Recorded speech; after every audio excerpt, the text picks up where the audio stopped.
Welcome.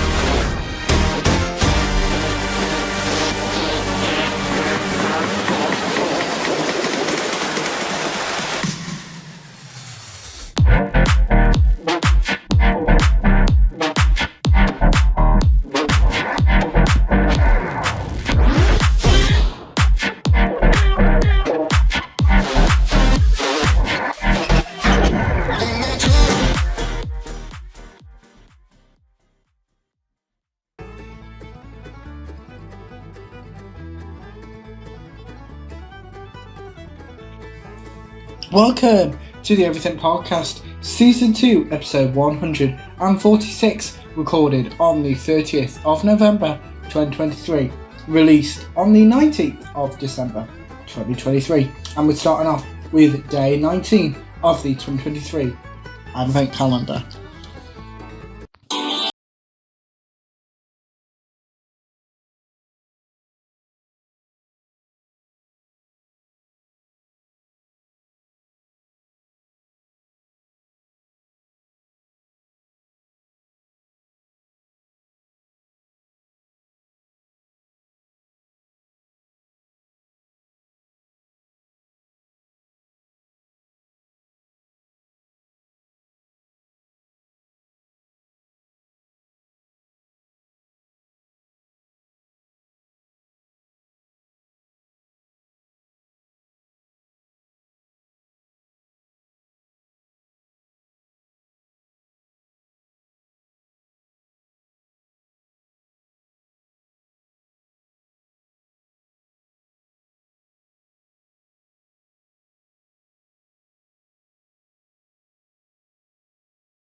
That was Day 19 of the 2023 Advent Calendar. So it's now time for the main topic of this episode, which, like I said at the start of this episode, is recorded on the 30th of November 2023 and released on the 19th of December 2023. Is an ebook extract. So the ebook of the first 60th anniversary special of Doctor Who, titled The Star Beast, has been released today. Obviously, when you're seeing this on the 19th of December, it's been out for nearly 3 weeks. So yeah, there's no extract because obviously I'm not going to read 164 pages of book, apart from like it being copyright. Like, I wouldn't show you an entire episode of Doctor Who. I might show you the old clip if I'm not showing the entire episode. So yeah, I'm going to read an extract from the novelisation of the first 60th anniversary special, The Star Beast, which has been written by Gary Russell. So as you can see, we've got the cover there, which has the 14th Doctor, Donna Noble, the Roth Warriors, and the Meep. So let's have a look inside. So we've got the author, who knows Gary Russell, who was at one time Doctor Who, Torchwood, and the Seven Journey Adventures script editor, who has written books on subjects such as obviously Doctor Who, Frasier, The Simpsons, and the Lord of the Rings movies. He's currently overseeing animated reimaginings of old 1960s missing Doctor Who stories for BBC Studios. So we've got loads of other books that you can get. So we've got Doctor Who and the Pirate Planet, Doctor Who The Stones of Blood, Doctor Who The Androids of Tara, Doctor Who City of Death, Doctor Who Warriors Gate and Beyond, Doctor Who Resurrection of the Daleks, Doctor Who Revelation of the Daleks, Doctor Who the TV movie, Doctor Who Rose, Doctor Who Dalek, Doctor Who the Christmas Invasion, Doctor Who the Fires of Pompeii, Doctor Who Planet of the Ood, Doctor Who the Waters of Mars, Doctor Who the Crimson Horror, Doctor Who the Day of the Doctor, Doctor Who the Zygon Invasion, Doctor Who the Eaters of Light, Doctor Who Twice Upon a Time, Doctor Who Kablam, Doctor Who The Witchfinders, Doctor Who Wild Blue Yonder, and Doctor Who The Giggle. And obviously when you're seeing this, they will have all been released, but Wild Blue Yonder doesn't release, well, the episode doesn't release for another 2 days, and the ebook doesn't release for another week, and The Giggle doesn't release on TV for 9 days and 2 weeks until the ebook. So let's have a look. Oh, I should mention that all of the physical books, yes, not ebooks, come out on January the 11th. Doctor Who the Star Beast, the changing face of Doctor Who. The cover illustration of this book portrays the 14th Doctor Who, whose physical appearance mysteriously resembled that of his 10th incarnation. Doctor Who the Star Beast, based on the BBC television adventure The Star Beast by Russell T Davies, from a story by Pat Mills and Dave Gibbons, written by Gary Russell. BBC Books, so there is 7 chapters. We've got The Hunt, The Star Beast, The Psychedelic Sun, Hour of the Beast, Revenge of the Wrath, Countdown to Apocalypse, and Here We Go Again. So obviously we're going to start with The Hunt.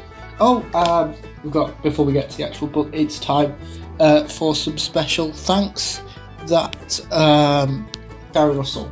So Gary Russell would like to give special thanks to Steve Cole, Anthony Dry, Paul Simpson, Martin Goretree, Dave Gibbons, Gary Gillard, Scott Hancock, Pat Mills, Paul Nerry, Mark B. Oliver, James Page, Mick Scobert, Des Skin, John Wayne, and of course my amazing former boss, Rusty Davis, without whom...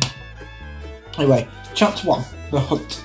Stu Ferguson pulled the collar of his coat up round his neck and shivered as he walked through the night on his way to his overnight cleaning job at the Steelworks. Weird thing was, it hadn't been cold a few seconds ago, but as he'd passed Black Castle Passage just now, a gust of wind had whipped around him and surprised him. Okay, cabs at the start of winter was never the warmest part of London at the best of times, but there had been a very sudden blast of icy air.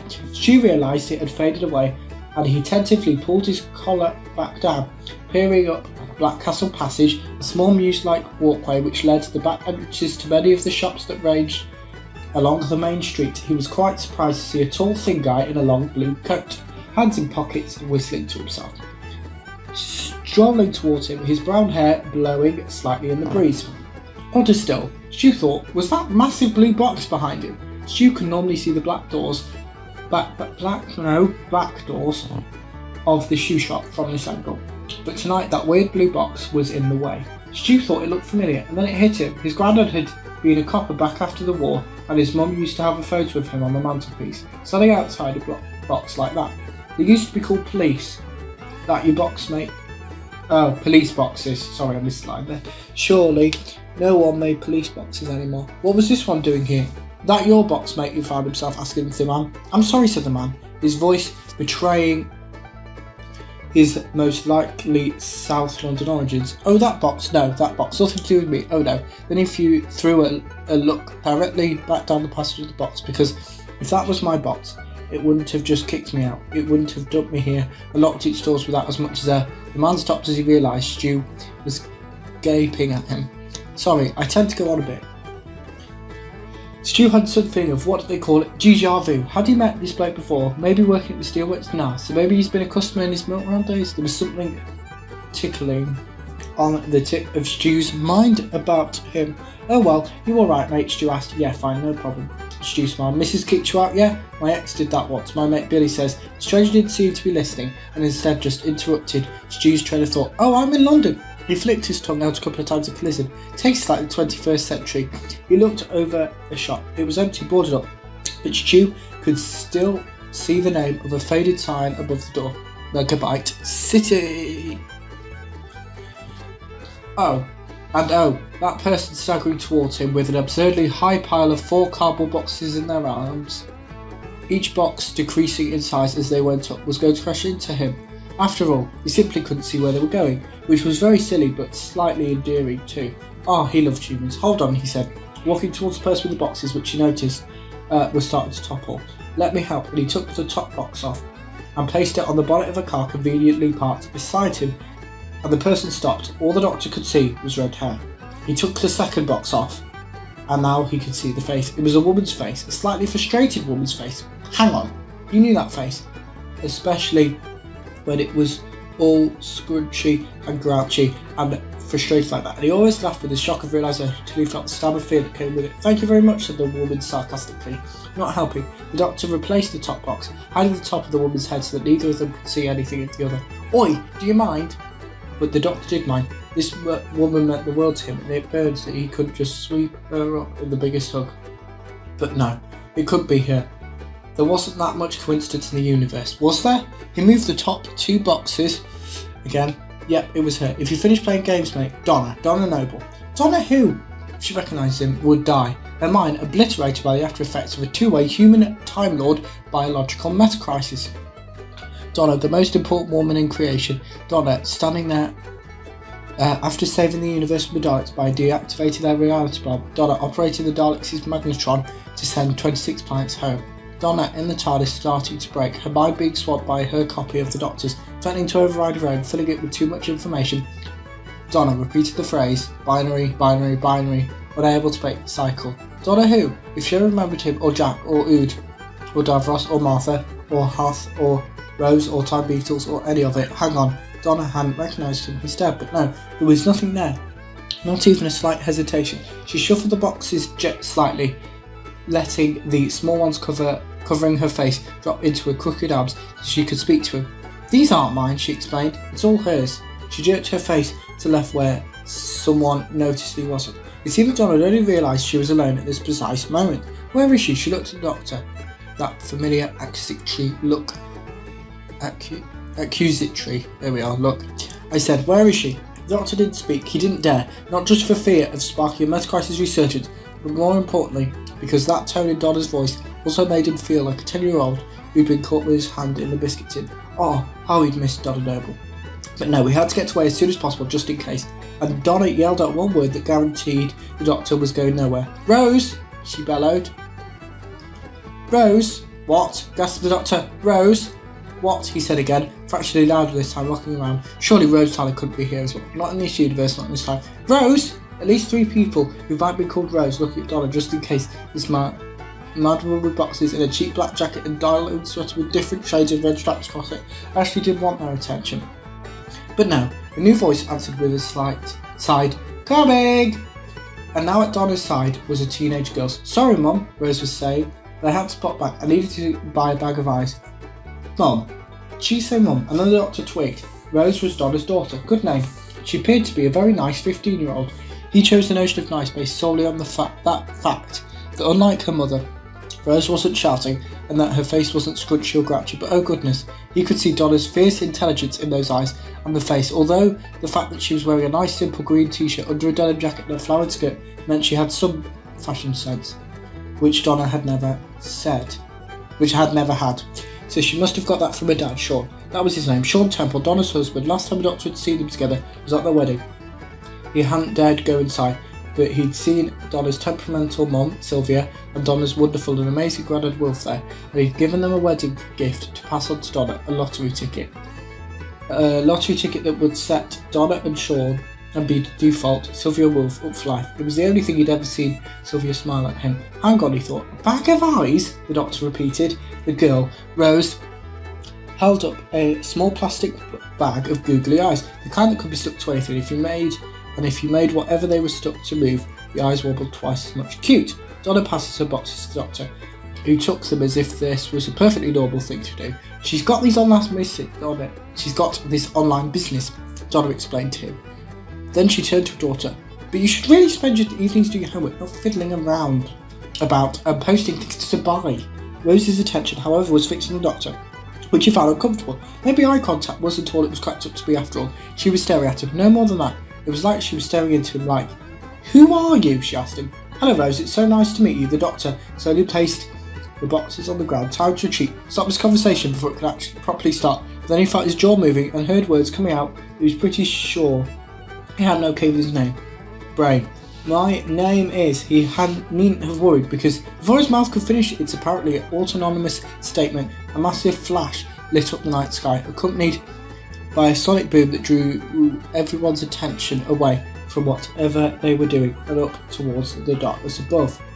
Well, everyone except Donna Noble, who chose that moment to bend down to retrieve her packages and began emptying them out, transferring the contents more evenly into just 2 boxes. Something was rocketing across the sky. Behind it, a ring of rainbow clouds had appeared, almost like the fronds of a nebula. A gateway had been opened even, and this something had shot through it and was now plummeting downwards, faster than things should normally plummet out of the sky. Donna was babbling away over boxes of fake fur, wholly unaware of the drama above her. I said to the man in the shop, this was wrong. I mean, I took one look at him and remembered that you should never trust a man with a goatee, and he was like, oh, I know better. And I said, mate, and Rose shook her mum's shoulder. Mum, there's a plane crashing. But Donna didn't hear her properly. Yes, I said to him, but Rose, watch and learn how to pack correctly. Mom, Rose insisted. The plane. I don't think that's a plane, the doctor muttered. He glanced around. Everyone other than Donna and Rose was doubtfully filming the forthcoming crash on their mobiles. Good. No one could see him, as from the pocket of his suit the doctor produced his sonic screwdriver and drew a square in midair, which immediately became a 3D display showing the plummeting spacecraft up against the sky. Interesting. How did you do that? Asked Rose. Do you know, I'm not entirely sure. He tapped the bottom right area of the screen and pinched with his fingers. Immediately, the image changed and they could see the spacecraft close up. It was long and glittering blue, but ruptured down the side, smoke billowing out of it. That's a spaceship, Rose breathed. It's a spaceship in trouble, the doctor declared. Mum, Rose said to Donna, it's a spaceship. But Donna was still sorting boxes, checking the weight of bits of and rearranging everything. Yes, of course it's a spaceship, she said absent-mindedly. There's a spaceship crashing on London right now. Donna shook her head sadly. You're worse than your great-granddad. Rose's great-granddad, thought the doctor. That would be Wilf, lovely brilliant Wilf. The doctor couldn't help himself. He looked at Donna. Your granddad, is he? But Rose interrupted, still staring at the doctor's floating screen. It's going to crash, she was right. All the people in the street gave a slightly odd move as if they were watching a New Year's Eve firework display, when in fact they were seeing a massive fireball erupt upwards as the spaceship made contact, surprisingly close by. The doctor nodded to himself. A big explosion, yet no real crash of impact. London still stood. He wondered what fueled the spaceship to have caused so little damage. He decided it would be a good idea to find out the answer to that question. He tapped the sonic screen and it just disappeared. He didn't have worried about being caught on camera with impossible tech. With the show effectively over, camera phones were down and people were already heading back to their cafes or the tube entrance of whatever else they were doing. In the middle of this, Donna finally stood up with her perfectly rearranged and repacked boxes, stuffing the ones she no longer needed into a Celtic recycling bin. There, now, that's better. Time we were off. Me too, thought the doctor, and a column of smoke from the crash light billowing on the skyline. Rose sighed frustrated. Mom, how do you do this? How do you always manage to miss everything? Donna smiled at her. Because I've got better things to do. She glanced back at the doctor. Nice to meet you. Then she leaned in a bit closer. Words to the wise, though. You could wear a suit that tight until the age of 35. And no further. The doctor turned from her scrutiny, frowning as he touched his waist, his hips, his chest. His relationship with age was an interesting one. After so many generations, he looked in a cafe window. He looked older than last time he'd had this face. Not by much, but there was still just an extra laughter line or two around his eyes, and yet he needed a shave too by the look of it. That's where I'm going to finish it. So yeah, obviously I'm not going to read 164 pages. I've read 17, but obviously that includes the cover and the acknowledgements of the contents. I think it was only about 7-8 pages.